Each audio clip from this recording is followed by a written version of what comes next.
In every sport, great comebacks are shown great prestige. How a hardship puts a competitor down only for them to defy the odds and expectations.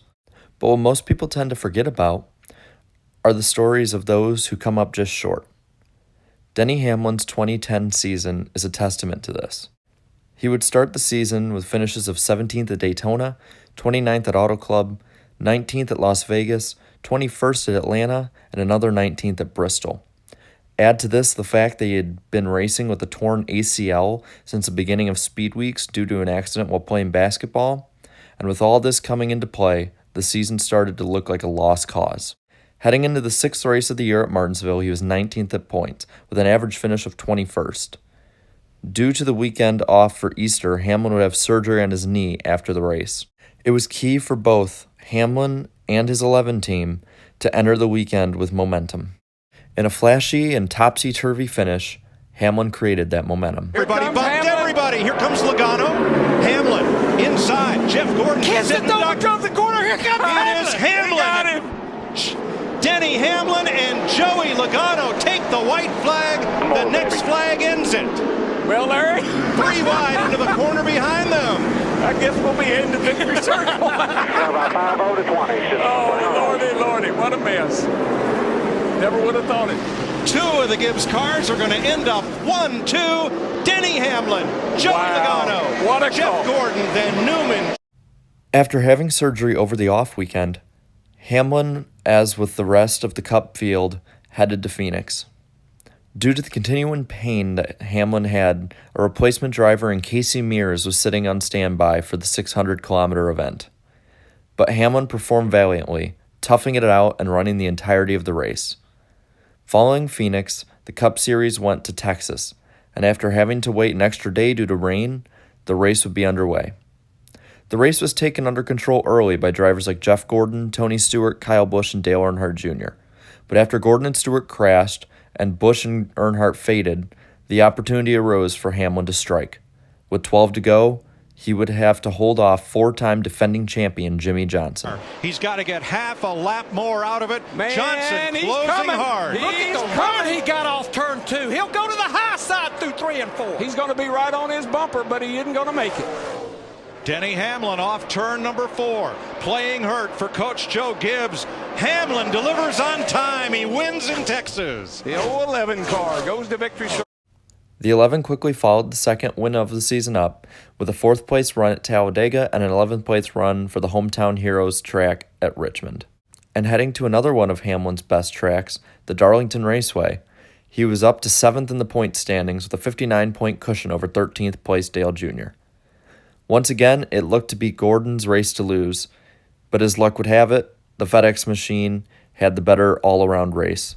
Gordon's mistakes cost he and his team, as Hamlin and crew were perfect en route to winning their 3rd race of the season. 2 divisions. If this is the toughest track we go to, this cat has tamed it. Last night and tonight. Off turn 4 for the final time. Denny Hamlin. All we do is win. Wins the Showtime Southern. Usually the All-Star Weekend is more for fun and a way to get away from the drama of the season. For Hamlin, that would not be the case. For with 10 laps to go in the 2010 All-Star race, Hamlin and teammate Kyle Busch were racing for the win. Both drivers raced aggressively, with Busch getting the worst of it. Clear. Kyle looking for the lead. 8 laps away from $1 million. Hamlin is good on the bottom, but that 18 is good on the top, and he blocks him. Oh, he put a block on him. In the wall. He put him in the wall. While harsh words were thrown around, nothing more materialized from the incident. But Hamlin would struggle the following weekend, finishing 18th in the Coca-Cola 600. Hamlin still ran in a 5th place position in points, 189 points over 13th place driver Clint Bowyer, as they were officially halfway to the 2010 chase for the Sprint Cup. Hamlin and the 11 team rebounded the following week with championship-level proficiency at the Pocono Raceway, as Hamlin led 88 of the 204 laps on his way to his 4th win of the campaign. Here as a rookie in 2006. He won both poles that year and won both races. Career win number 12 for Hamlin comes in his 4th at Pocono. He wins the Gillette Fusion Pro Glide 500 presented by Target. The win matched his season win total from the previous year. This matched his career high, which was that same season. Many wondered, and the competition feared, for how long it would take for Hamlin to set his career high in win total for a season. The answer was 7 days. A win at Martinsville, a knee surgery, and the domination has kicked in.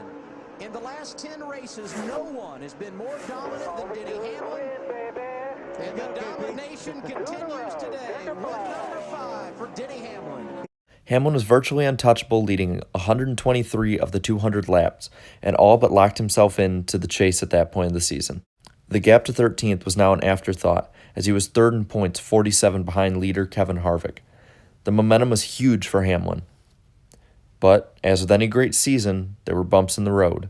At Sonoma, Hamlin ran a less than stellar race, which was only highlighted by a somewhat comical moment for Hamlin and his fans. Denny Hamlin, That's some driving right there. They'll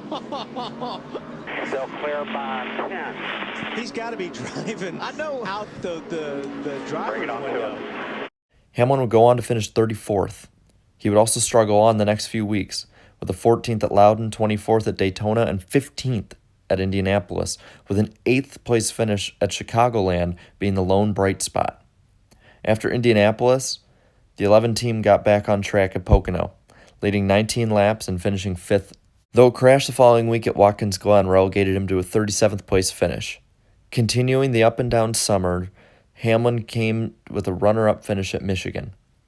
Harvick at this point had built up a huge 185-point lead.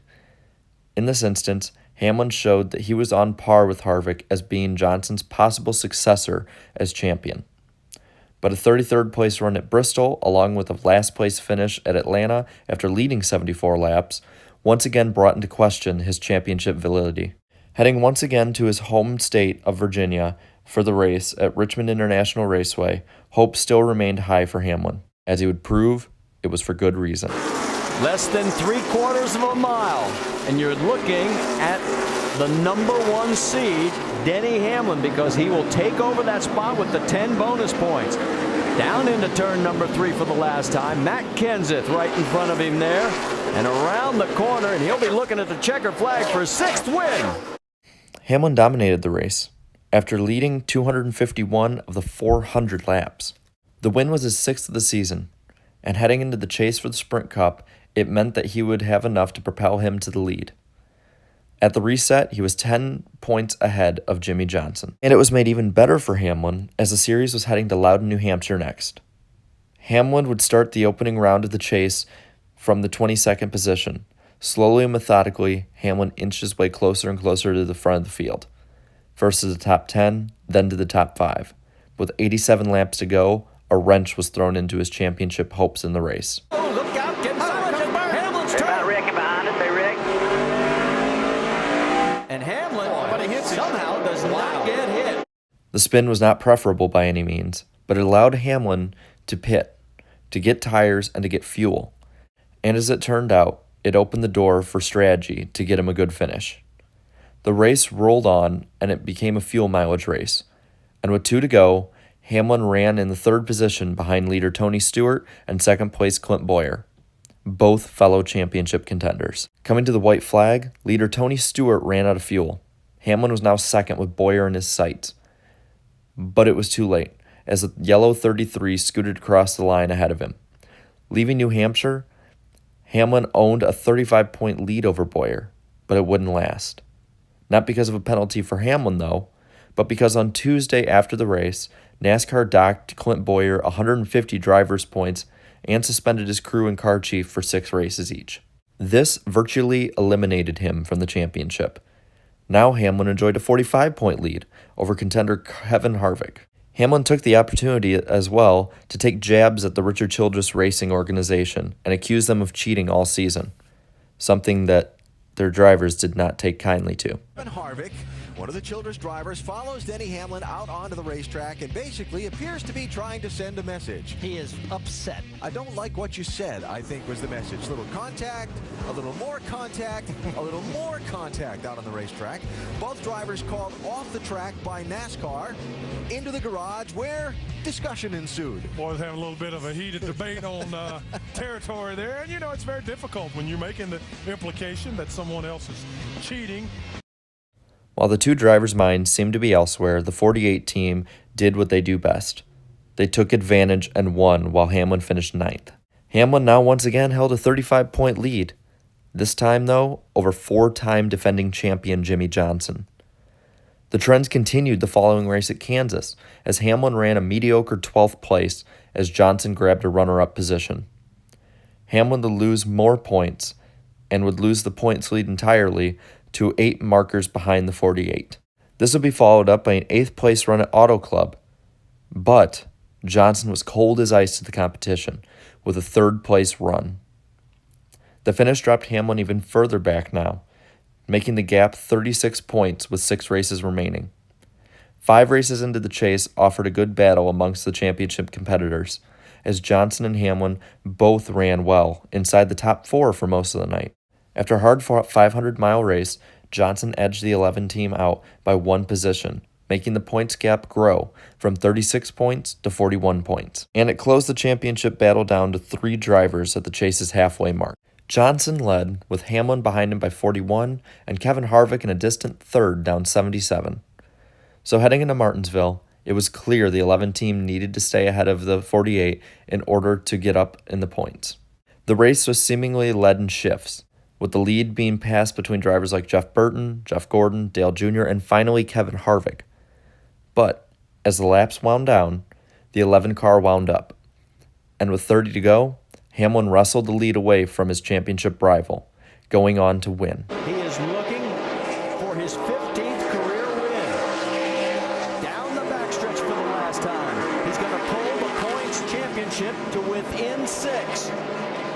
Here he comes through the final corner. You're back, baby.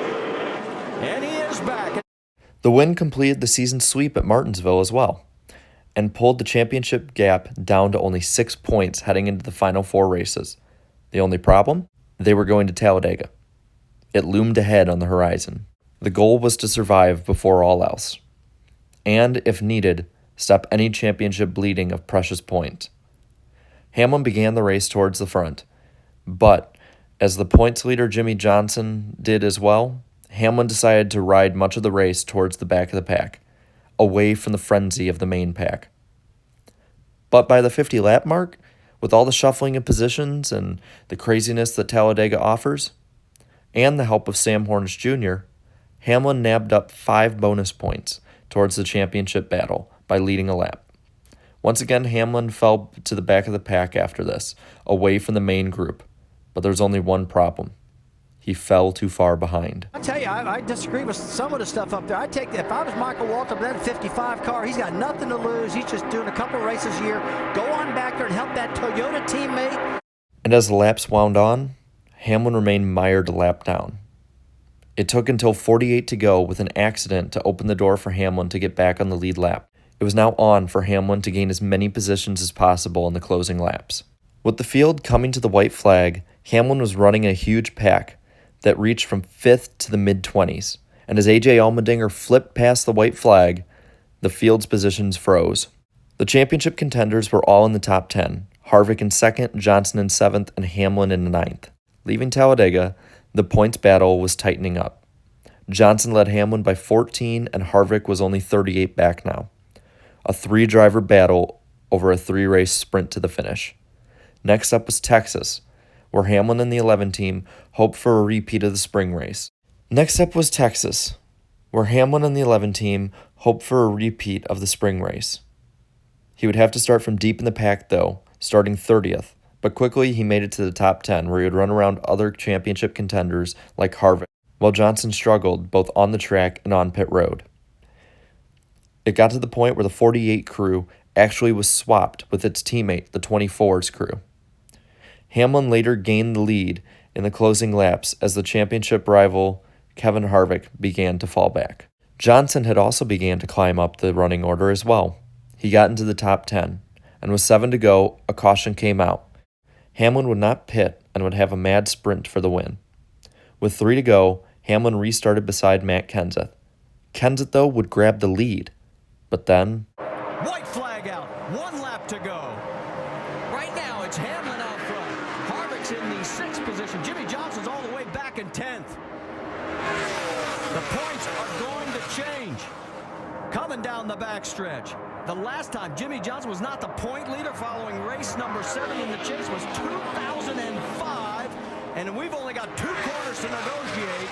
And Denny Hamlin is going to make a statement saying, if the drive for 5 is alive, you're going to have to come.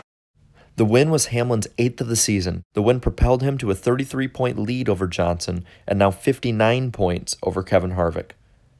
With 2 races to go, a clutch performance was needed at Phoenix. Prior to the race, Hamlin's crew chief, Mike Ford, had made comments at the expense of the 48 team and pit crew, how they would make mistakes and falter throughout the season, and how the crew swap was, quote, a desperation move. It was clear that both driver and crew chief now saw themselves as the favorites for the championship. All 3 title drivers began the race outside the top 10 at Phoenix, though. But Hamlin seemed to have continued his dominant streak from the previous 3 weeks, getting to the lead by lap 66, rarely giving it up from there on. But as the race would play out, fuel mileage became an issue. Not wanting to gamble on the 11's championship aspirations, crew chief Mike Ford called Hamlin in for fuel with 13 laps to go. Hamlin began a hard charge to make up as many positions as possible over the closing laps, as everyone wondered how far Jimmie Johnson could go on fuel. As it turned out, Johnson could make the distance, finishing 5th directly ahead of Kevin Harvick. For Hamlin, all he had to show for leading 190 laps was a 12th place finish. It was a disappointing run, and the disappointment on pit road afterwards was palpable. Yeah, it's pretty disappointing. We were in a good position there to look pretty good at going into next week, and now we got to just outrace them next week.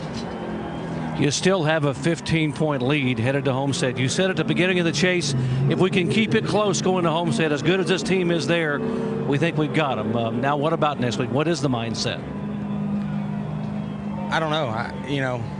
Good cars and all that. We had all that today, and things didn't work out strategy-wise. So, it's tough to say. It's tough to say what we got to do. We did what we had to do today. Just didn't have it there at the end. So, it's frustrating. For Johnson, the determination was equally as palpable. I know what my mindset is, and I hope that the pressure of us being on his heels really works on his mind throughout the course of the week. He and his crew, these guys better be on their toes. Not only do they have the 48 to worry about, but they got the 29, and one race, winner take all. It's going to be one hell of a show. It was clear the status quo had shifted again. Johnson was now in control of the championship fight. Johnson, Canals, and the entirety of Hendrick Motorsports seemed more determined than ever to get the 48 the title. As the final race began, the shift of power was in full effect. Hamlin was behind the 8 ball from the start, and by lap 25, it was made even worse. Oh, trouble, and it involves Hamlin! The championship points leader goes around, and can he save it? Caution is out. He keeps it off the wall. Luckily, he didn't hit anything, but damage was done from contact with Greg Biffle to cause the wreck. Hamlin would have his car repaired, but would be running only between 16th and 20th for the next 140 laps. With 75 to go, Hamlin restarted, though, in 8th, right beside Jimmie Johnson. But the 48 was a top 5 caliber car. Hamlin was barely a top 10 caliber car. Hamlin continued to fade into a lower end of the top 10, and with 29 to go, he would pit for the final time of the season. His teammate Kyle Busch crashed with 25 laps to go in the season. The 11 needed a miracle. It wouldn't happen. Hamlin could only make his way up to the 14th position, while Jimmie Johnson finished 2nd, making his place in history cemented as the only driver to win 5 consecutive championships in NASCAR history. Hamlin had the most crushing loss of his NASCAR career. Well, obviously I'm disappointed. Our car just wasn't the same. Our car was lightning fast up until that wreck. And the year where we won the most races that we've ever won. We contended like we've never contended before. And just circumstances took us out on this last one. It's a good feeling to go to the racetrack and know you can win on any given week. But, my job is to work in the off season, to do everything I can to be better. And I know every year that I am in the Cup Series, I'm going to be better than I was the previous year. So we're going to take this FedEx team, we're going to keep working, and go get them next year. Hamlin would only win once the following year, and to this day has not won his elusive first NASCAR Cup championship. it makes many wonder. What if Hamlin hadn't had a wrong strategy at Phoenix? What if Mike Ford hadn't poked the bear at Texas? What if, in 2010, Denny Hamlin had captured his missing ring?